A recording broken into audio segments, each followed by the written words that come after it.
Side రా.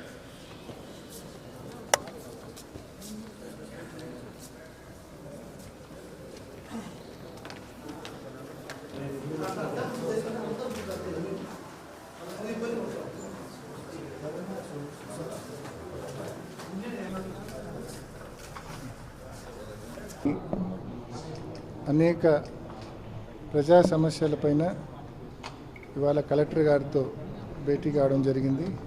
అనేక సమస్యలు కలెక్టర్ గారి దృష్టికి తీసుకెళ్లడం జరిగింది, ప్రభుత్వం దృష్టికి తీసుకెళ్లడం జరిగింది. ముఖ్యంగా శనగ రైతులు, మరి శనగ పంట ఈసారి దిగుబడి చాలా బాగా వచ్చింది. మరి దిగుబడి బాగా వచ్చిన పరిస్థితుల్లో ఒకవైపు ఎంఎస్పి చూస్తే 5,875 రూపాయలు ఎంఎస్పి ఉంది, ప్రభుత్వం ప్రకటించిన ఎంఎస్పి. కానీ రైతులు అమ్ముకుంటా ఉంది మాత్రం 4,700కి అమ్ముకుంటా ఉన్నారంటే పూర్తిగా ఎంఎస్పి కంటే 1,100, 1,200 రూపాయలు పర్ క్వింటాల్ తక్కువకు అమ్ముకుంటా ఉన్నారు.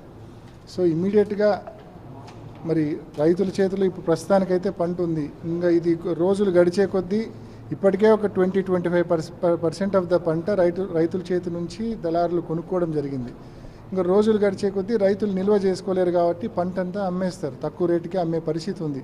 కాబట్టి ఇమ్మీడియట్గా ప్రభుత్వం ఇంటర్ఫియర్ అయి ఎంఎస్పి ధరకు 5,875 రూపాయలు ఏదైతే ఎంఎస్పి ఉందో ఆ ఎంఎస్పి పర్ క్వింటాలు 5,875 రూపాయలు ఇచ్చి ప్రభుత్వమే ముందుకు వచ్చి పంటను కొనుగోలు చేయాలా, రైతును ఆదుకోవాలా, రైతులు డిస్ట్రెస్ సేల్ చేయకుండా చేసే పరిస్థితి రాకుండా ప్రభుత్వం తక్షణమే ముందుకు వచ్చి రైతుల వద్ద పంటలు కొనుగోలు చేయాలని చెప్పి కలెక్టర్ గారి ద్వారా ప్రభుత్వాన్ని రిక్వెస్ట్ చేయడం జరిగింది.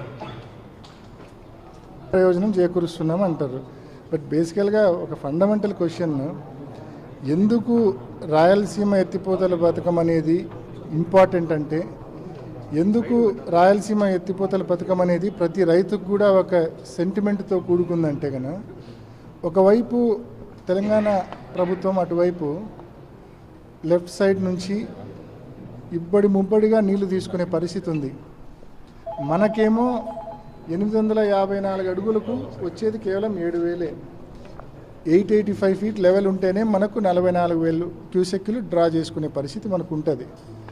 అక్కడ 800 ఫీట్ లెవెల్లోనే తెలంగాణ సైడ్ నుంచి, లెఫ్ట్ కెనాల్ సైడ్ నుంచి తెలంగాణ ప్రభుత్వము ముబ్బడిగా పవర్ జనరేషన్ పేరుతో, అదేవిధంగా ఎత్తిపోతల పథకాల పేర్లతో రోజు 8 నుంచి 10 టీఎంసీలు డ్రా చేసేస్తే ఎప్పుడు వాటర్ 850 లెవెల్ కానీ, 860 లెవెల్ కానీ, 870 లెవెల్కి ఎప్పుడు రీచ్ అవుతాయి? ఎప్పుడు మన రాయలసీమ ప్రాంతాన్ని రైతులకు నీళ్ళు వస్తాయి? మన ప్రాజెక్టులకు ఎప్పుడు నీళ్ళు వస్తాయి? సో బేసిక్ క్వశ్చన్ ఇది. సో కాబట్టి వెరీ ఇంపార్టెంట్ ఏంటంటే, ఎట్టి పరిస్థితుల్లో రాయలసీమ ఎత్తిపోతల పథకం అనేది మనం నిర్మించుకుంటే మనం కూడా టిట్ ఫర్ టాట్ అన్నట్లుగా 800 అడుగుల్లోనే రోజుకు 2 టీఎంసీలు కెపాసిటీతో మనం 2 టీఎంసీలు మనం ఎత్తిపోయచ్చు. పోతిరెడ్డిపాడు హెడ్ రెగ్యులేటర్ దగ్గరికి నీళ్లు తీసుకుంటాము. మన రాయలసీమ ప్రాజెక్టులు ఏదైతే తెలుగంగ కింద ప్రాజెక్టులు ఉన్నాయో, ఏదైతే కేసీ కెనాల్ కింద ప్రాజెక్టులు ఉన్నాయో, ఏదైతే జిఎన్ఎస్ఎస్ కింద ప్రాజెక్టులు ఉన్నాయో, ఈ ప్రాజెక్టులన్నింటికి కూడా మనం నీళ్ళు ఇచ్చే అవకాశం ఉంటుంది. తెలంగాణ గవర్నమెంట్ కూడా ఎప్పుడైతే మనం 800లో పంపింగ్ చేయడం మొదలు పెడతామో, మనం కూడా పంపింగ్ చేయడం మొదలు పెడతామో, ఆటోమేటిక్గా వాళ్ళు కూడా ఒక ఫ్రెండ్లీ అగ్రిమెంట్కు రావాల్సిన పరిస్థితి తప్పకుండా వాళ్ళకు కూడా ఉంటుంది. వాళ్ళు కూడా మేము డ్రా చేయము, మీరు డ్రా చేయొద్దు, వాటర్ లెవెల్ పెంచుదామనే దిశగా వాళ్ళు కూడా ఆలోచన చేసే అవకాశం ఉంటుంది. మనకు రాయలసీమ ఎత్తిపోతల పథకం అనేది మనం పూర్తి చేసుకోకుంటే, రాయలసీమ ఎత్తిపోతల పథకం అనే ఒక అడ్వాంటేజ్ మన చేతిలో లేకపోతే ఆ పక్క ముబ్బడిగా నీళ్ళు ఎత్తిపోస్తా అంటే మనం చూస్తూ ఊరుకోవడం తప్ప ఏమీ చేయలేం. కాబట్టి ఈ పథకం అనేది ఈ రాయలసీమ ప్రాంత రైతాంగానికి, అంతేకాకుండా నెల్లూరు ప్రకాశం జిల్లాల రైతాంగానికి అత్యంత ముఖ్యమైన పథకము. ఈ పథకాన్ని విస్మరిస్తే, ఈ ప్రభుత్వం ఈ పథకాన్ని విస్మరిస్తే, ఈ ప్రాజెక్టును విస్మరిస్తే రైతాంగాన్ని రైతాంగ సమస్యలను పూర్తిగా విస్మరించినట్టే. రాష్ట్ర బడ్జెట్లో రాయలసీమకు సంబంధించి ఒక్క ప్రాజెక్టు కూడా నిధులు పెట్టినటువంటి పరిస్థితి. ఇటేమో రాయలసీమ లిఫ్ట్లు ఆపేశారు, దానితో ఒక్కటి కూడా 2 సంవత్సరాల బడ్జెట్లో 2 బడ్జెట్లో కూడా 3 బడ్జెట్లు పెట్టారు. అంటే మన చంద్రబాబు నాయుడు గారు ప్రవేశపెట్టిన బడ్జెట్ గురించి ఎంత తక్కువ మాట్లాడుకుంటే అంత మంచిది. అంటే పూర్తిగా వాళ్ళ బడ్జెట్ చూస్తే కన్నా ఒకసారి ఇచ్చిన ఏదైతే సూపర్ 6లో భాగంగా హామీలు ఇచ్చినారో ఆ ఇచ్చిన హామీలకు కూడా కేటాయింపులు చేయాలి.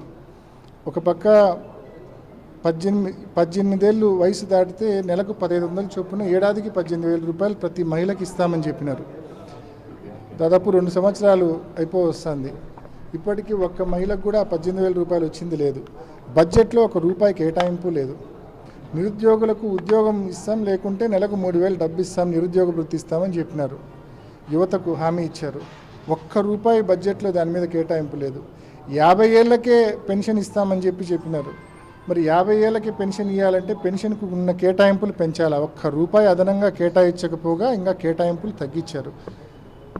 ఇంకా ఇందాక మీరు అడిగినట్టు రాయలసీమ ప్రాంతంలోని మన సాగునీటి ప్రాజెక్టులకైతే ఇంకా శూన్యం.